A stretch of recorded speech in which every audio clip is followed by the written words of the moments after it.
Happy day, students. Today I am going to teach you 11th standard English, Unit 6, Poem 6, The Hollow Crown from Richard II, written by William Shakespeare, Part 3. Dear students, turn to page 187. We shall see exercise C. From your understanding of the poem, answer the following questions briefly in a sentence or two. First question. What do the three words graves, worms and epitaphs refer to? The words graves, worms and epitaphs refer to death. Second one. What does the executor mentioned in the poem do? The executor will execute the will. Third one. Who is Bolingbroke? Is he a friend or foe? Foe means enemy. Bolingbroke is a cousin of Richard II. He is a foe to Richard II. Fourth one. Are all the deposed kings slain by the deposer? Yes, all the deposed kings are slain by the deposer. Fifth one. What does the crown of ruler stand for? The crown of ruler stands for the power of the king. Sixth one. What hides within the crown and laughs the king's grandeur? The hollow hides within the crown and laughs at the king's grandeur. What does flesh mean here? Flesh means body here. What are the various functions and objects given up a defeated king? The defeated king should not expect any reverence from the followers. He throws awful tradition, form and his ceremonious duty. Ninth one. How does the king establish that he and his subjects are equal in the end? Ninth one. How does the king establish that he and his subjects are equal in the end? The king lives with bread, feels lack of something, tastes grief and needs friends as all other subjects, so he is equal to his subjects. 10th one. Bring out King Richard's feelings when he was defeated. King Richard suffered from dejection and fear of death. He understood that the victorious king would come and get his life. He was in no way different from his subjects. Dear students, turn to page 187. We shall see the ERC. Question D. Explain the following lines with reference to the context in about 5 to 8 lines. Our lands, our lives and all are Bolingbroke's, and nothing can we call our own but death. Reference. The above lines are taken from the poem The Hollow Crown, which is an excerpt from Shakespeare's historic play King Richard II, that is The Hollow Crown, and the poem is a monologue. Context.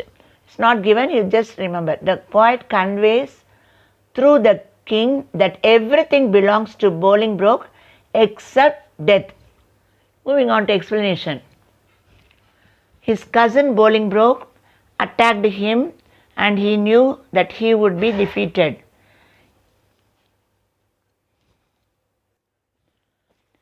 He was with his loyal followers.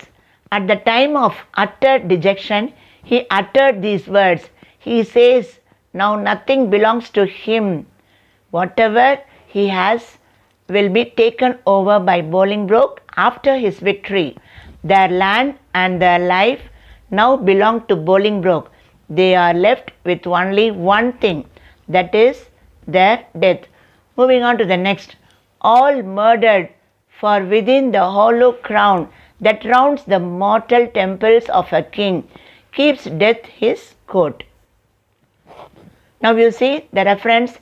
These lines are taken from the poem The Hollow Crown, which is an excerpt from Shakespeare's Richard II.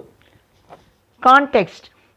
When King Richard experiences overwhelming distress at the horror of his circumstances, He is compelled to recognize human mortality. It is then he speaks these lines to his subjects. Explanation. His cousin Bolingbroke attacked him and he knew that he would be defeated. He was with his loyal followers. At the time of utter dejection, he uttered these words. All the kings were killed, some were poisoned by their wives, some were slain in war, some were killed while sleeping. The king's crown is hollow in the middle, which means the power of the king is not solid and strong. Death is like a jester who grants the king temporary license to rule. Moving on to the third ERC. Comes at the last and with a little pin bores through his castle wall and farewell king. Dear students, you see the reference. These lines are taken from the poem The Hollow Crown, which is an excerpt from Shakespeare's Richard II. And we see the context. King Richard speaks of the might of death to his subjects. Okay. Explanation, you see that his cousin Bolingbroke attacked him and he knew that he would be defeated. He was with his loyal followers. At the time of utter dejection, he uttered these words. People may think that king's body cannot be penetrated, but at last death comes like a pin and enters the body to kill him. So we have to bid farewell to the king. Moving on to the last ERC. How can you say to me, I am a king? Reference. These lines are taken from the poem The Hollow Crown, which is an excerpt from Shakespeare's Richard II. Moving on to the context, you see at the end of his speech he questions his subjects, how could they call him as their king? So explanation, his cousin Bolingbroke attacked him and he knew that he would be defeated. He was with his loyal followers. At the time of utter dejection, he uttered these words, kings are no way better than the subjects. The king lives with bread, feels lack of something, tastes in grief and needs friends as all the other subjects. So he is equal to his subjects. He is asking his followers at the end of the passage how they could call him a king. Moving on to the poetic devices, you see personification. When human traits are given to non-human or inanimate objects. Interrogation. When a question is asked not for the sake of getting an answer but to express some point more emphatically, that means with great force. Metaphor, you know, when two unlike objects or things having some common qualities are compared. Rhetorical question. When a question is formed to make a point rather than to elicit an answer, instead of getting an answer, simply to emphasize a point, more or less like interrogation. Internal rhyme. When rhyming words are used within a single line. Moving on to the next, we see, read the poem once again carefully and identify the figures of speech that has been used in each of the following lines from the poem. Let's talk of graves, of worms and epitaphs. Make dust our paper and with rainy eyes write sorrow on the bosom of the earth. So the figure of speech here is metaphor. Moving on to the next. And yet not so, for what can we bequeath save our deposed bodies to the ground? This is a rhetorical question. Okay. Third one. Keep death his court and there the antic sits. Already I told you antic means it is court gesture. Here death is compared to a gesture, court gesture. So it is personification. Moving on to fourth one. How can you say to me I am a king? This is also a rhetorical question. Then moving on to fifth, scoffing his state and grinning at his prompt. That is alliteration. Scoffing and state. We have only alliteration. Okay.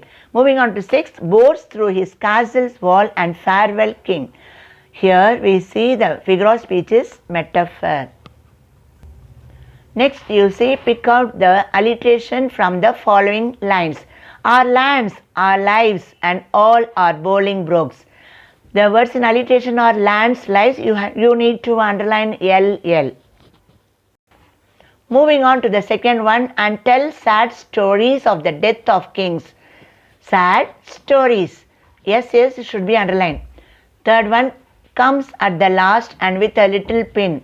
Here, last, little. So, LL should be underlined. These are words in alliteration. Dear students, now let's see the poetic devices in the poem. Turn to page 184. So, we see in the second line, make dust our paper and with rainy eyes. So, this is metaphor. Okay, make dust our paper and with rainy eyes. The figure of speech is metaphor. Moving on to the next, say our deposed bodies to the ground. This is rhetorical question. Save our deposed bodies. Deposed bodies here refers to transferred epithet. Deposed is adjective. Okay. So, deposed means what you know, removed from office or power. How can we say this has no relation with body? So, it is transferred epithet. Moving on to next, you see next line we see our lands, our lives and all are Bolingbroke. So, here we have lands, lives, alliteration. Next you see, and tell sad stories. This also alliteration, sad stories. Yes, should be underlined. Next you see, next line you see some. All three are repeated, no? So, it is anaphora. Some. You have to underline and it is anaphora. Moving on to the last, you see, keeps death his coat. Okay, and there the antique sits. So, we see here death is compared to human quality. Death is a gesture, court gesture compared to human quality. So, this is personification. Then you see next line, scoffing his state and grinning at his palm. This is known as internal rhyming because you see scoffing, grinning. This is known as internal rhyming. As if this flesh which walls about our life were brass impregnable. So, this is metaphor. Okay. And you also have the next line you see, comes at the last and with a little pin. This is what? This is also we see alliteration. And with a little pin bores through his castle wall and farewell king. This is metaphor. That little pin bores through his castle wall. Here that pin is compared to death. Next, I live with bread like you, feel want. This is simile. Like is there, no? So, I live with bread like you. Since like is there, this line, the figure of speech is simile. So, the last line very important. How can you say to me, I am a king? This is a rhetorical question, like an interrogation. Okay. So, when a question is asked not for the sake of getting an answer, but to express a point more emphatically, this is known as rhetorical question. So, dear students, hope you have understood everything. Please study well and follow the poem as well as the poetic devices. Thank you. God bless you.